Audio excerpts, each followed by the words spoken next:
Film ఇండస్ట్రీలో నట కిరీటిగా పేరు సొంతం చేసుకున్న రాజేంద్ర ప్రసాద్ గారి గురించి, ఆయన కామెడీ గురించి పరిచయాలు ప్రత్యేకంగా అవసరం లేదు. అప్పట్లోనే తన కామెడీ ట్రైనింగ్ తో టాలీవుడ్ ని ఏలిన గజేంద్రుడు మన రాజేంద్ర ప్రసాద్ గారు. సీనియర్ ఎన్టీఆర్ నటన స్ఫూర్తితో ఇండస్ట్రీలోకి వచ్చి కామెడీ హీరోగా అడుగుపెట్టి చిరంజీవి, బాలకృష్ణ, వెంకటేష్ లాంటి కమర్షియల్ హీరోల సినిమాలలో తనకంటూ ఒక ప్రత్యేక స్థానం సంపాదించుకున్న హీరో ఎవరైనా ఉన్నారు అంటే అది మన రాజేంద్ర ప్రసాద్ గారే. తన కామెడీతో ప్రేక్షకులను ఎలా ఆకట్టుకున్నారో ప్రత్యేకంగా చెప్పాల్సిన పని లేదు. కామెడీ హీరోగా ఇండస్ట్రీలో నిలబడడం అంటే మామూలు విషయం కాదు. మహా అయితే 3 సినిమాలు లేదంటే 6 సినిమాలు. కానీ మన రాజేంద్ర ప్రసాద్ గారు హీరోగా, అందులోనూ కామెడీ పండిస్తూ చేసిన సినిమాలు 100కి పైగా చేసి నట కిరీటిగా నవ్వులు పండించే హాస్య హీరోగా తనకంటూ ప్రేక్షకుల గుండెల్లో ప్రత్యేక స్థానం సంపాదించుకున్న హీరో మన రాజేంద్ర ప్రసాద్ గారే. అందుకే ఆయన్ని కొందరు ఆంధ్ర చాప్లిన్ అంటారు. ఇంత పేరు గడించిన నవ్వుల కిరీటి ఓ టైంలో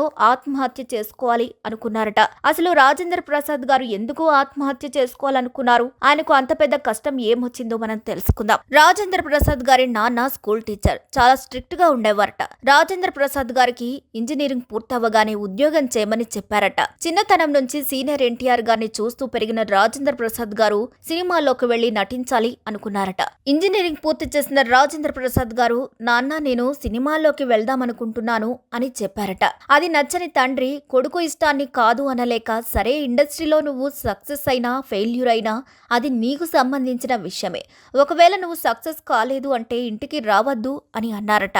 దీంతో మద్రాస్ వెళ్లి ఫిల్మ్ ఇన్స్టిట్యూట్ లో చేరారు రాజేంద్ర ప్రసాద్ గారు. ఇన్స్టిట్యూట్ లో ఆయన నటనకు గోల్డ్ మెడల్ కూడా వచ్చింది. కానీ అవకాశాలు మాత్రం రాలేదు. చివరకు స్నేహం అనే సినిమాలో ఛాన్స్ వచ్చింది.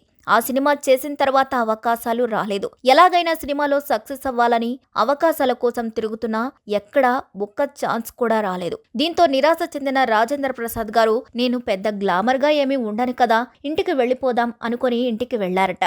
రాజేంద్ర ప్రసాద్ ను చూసిన తండ్రి రావద్దు అని కోప్పడ్డారట. దీంతో బాధతో మళ్లీ మద్రాస్ వచ్చేశారు రాజేంద్ర ప్రసాద్ గారు. కానీ ఆయనకు తినడానికి తిండి లేదు. ఇంటికి నాన్న రానివ్వరు. చేతిలో డబ్బులు లేవు. అవకాశాలు రావడం లేదు. అప్పటికే భోజనం చేసి 3 నెలలవుతుంది.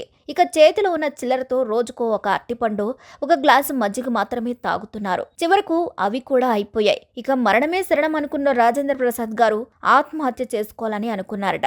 చివరిగా ఆయన గురువు సమానులుగా పూజించే అందరి దగ్గరకు వెళ్లి కలుద్దామని ముందుగా రామారావు గారి ఇంటికి వెళ్లారట.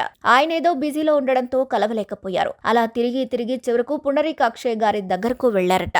ఇలా ఆయన వెళ్లిన టైంలో మేలుకొలుపు సినిమాకు సంబంధించి అక్కడ ఏదో పెద్ద గొడవ జరుగుతుంది. అయినప్పటికీ పుండరీకాక్షయ్య గారు రాజేంద్ర ప్రసాద్ గారిని చూసి ఎప్పుడొచ్చావంటూ పలకరించి రాజేంద్ర ప్రసాద్ గారిని ఏమీ చెప్పకుండా డబ్బింగ్ థియేటర్ కి తీసుకువెళ్లి ఒక సీన్కు నాతో డబ్బింగ్ చెప్పించారు. ఇక ఆ డబ్బింగ్ ఆయనకు బాగా నచ్చడంతో, భలే సమయానికి దొరికావు ప్రసాద్ గారు అని రెండో సీన్ కు కూడా డబ్బింగ్ చెప్పు అన్నారట. వెంటనే రాజేంద్ర ప్రసాద్ గారు, నేను భోజనం చేసి 3 నెలలైంది, భోజనం పెడితే డబ్బింగ్ చెప్తాను అని, అవకాశాలు లేక ఆత్మహత్య చేసుకోవాలనుకుంటున్నానని చెప్పారట.